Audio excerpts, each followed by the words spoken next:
Welcome back. These are grammar lessons for Year 3 and 4 children, and this is Week 8, Lesson 2. Our learning objective for this lesson is to know the features of a newspaper report. So by the end of the lesson you will know what type of text a newspaper report is. You will have read a range of newspaper reports, and you will even be able to highlight the features of a newspaper report. Now, we looked at chronological order yesterday, and the reason we looked at that is because we're going to be looking at newspaper reports today. Newspaper reports are written in chronological order. It's very important. So what is a newspaper report? Hopefully you'll know. A newspaper report is a written, factual description of a situation or incident that has recently happened.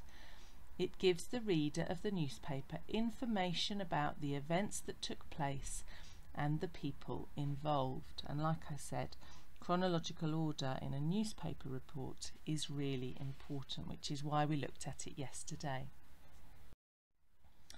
So before we go any further, let's look at the other key features of a newspaper report. So you'll notice straight away when you look at a newspaper that the text is laid out in columns. There are headings, some of them are really big and bold, dates, photos and captions. You can tell a newspaper report just by looking at it from these things without even reading a word. Another feature of a newspaper report is that they often include a catchy headline. You can usually tell what the report is going to be about just from looking at this headline. They are written in the third person and in the past tense. They're telling us about events that have happened to other people in days previous, and so they are written in the past tense. The first paragraph includes the 5 W's, and we're going to investigate that a little bit further this lesson. They include detailed and factual information, and finally, as we've already said, they are written in chronological order.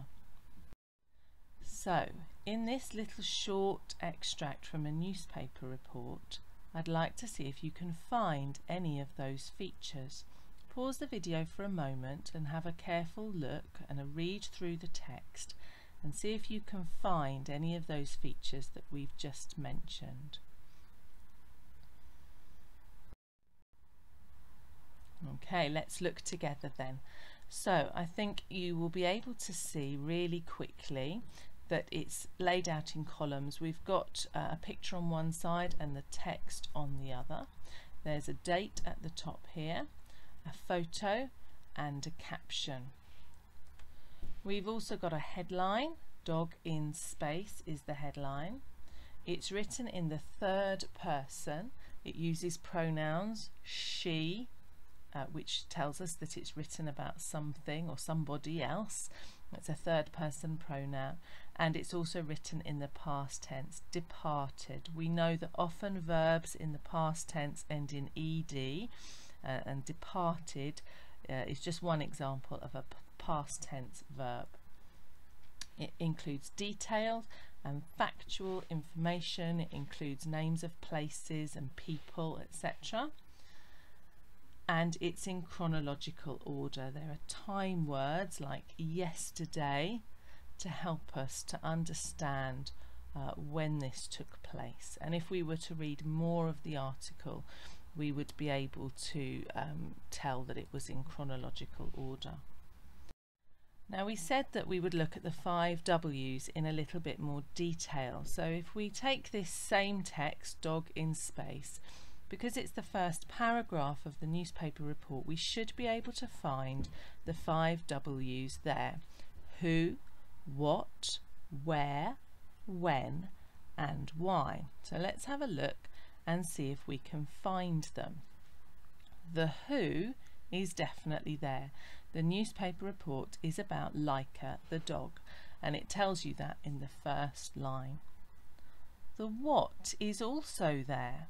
It tells you that she was the first living being to go into space. The where is present.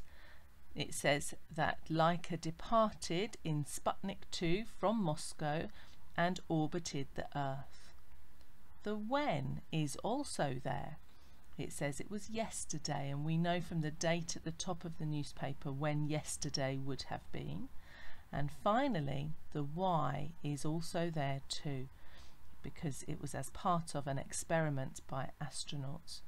So in that very short paragraph, we have got all that information packed in, and we wouldn't really need to read any further to get that information. It's all right there for us in the first paragraph, which is really important. Reading on would give us more information and more detail, but for our readers we want to give them the most important things first, and those are our 5 W's. Now you're going to have a go at doing this next with these newspaper articles. They're just the first paragraphs from newspaper articles, and your job is to find the 5 W's in each of the newspaper articles that I've given you. Good luck, have fun, and I'll see you tomorrow.